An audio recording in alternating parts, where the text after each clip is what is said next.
مدينة عالمية على الأرض مصرية. مدينتي اسم جميل ومدينة جميلة، بس ناقصها حاجة واحدة بس. ناقصها كوبري مشاه للعمال اللي شغالة في مدينتي. كوبري مشاه يعديهم من على طريق السويس الناحية التانية عشان يركبوا مواصلة ويروحوا بيوتهم في أمان. أنا ببقى ماشي على طريق السويس بشوف حوادث، مش حادثة واتنين وتلاتة، لأ حوادث. كل يوم على الله حادثة شكل، ومعظمهم الدادات اللي شغالة في الفلل. فيا ريت يا جماعة يتعمل لهم كوبري مشاه أو نفق يروحوا في أمان.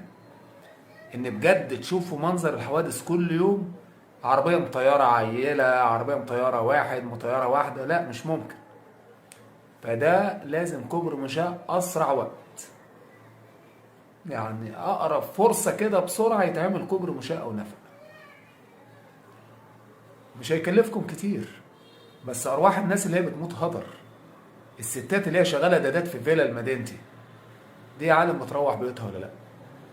أنا ليا واحد صاحبي بيحكي لي على واحدة جارته معيلة بتصرف على جوزها اللي هو مريض كبد، راقد في البيت ما بيشتغلش، وعلى ولادها ايجار الشقه اللي واخداها، مصاريف البيت. يعني هي عمود البيت.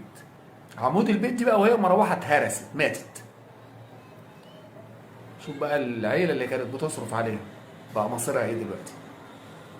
فيا جماعه كوبري مشاه في مدينتي اتنين، بوابه اتنين مدينتي على طريق السويس.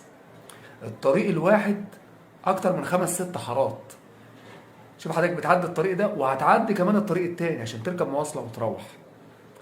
فده كوبري مشاه مش هيكلف الدوله كتير، بس ارحموا الناس اللي هي بتتهرس دي. فيا ريت يعني تكون الرساله وصلت. السلام عليكم.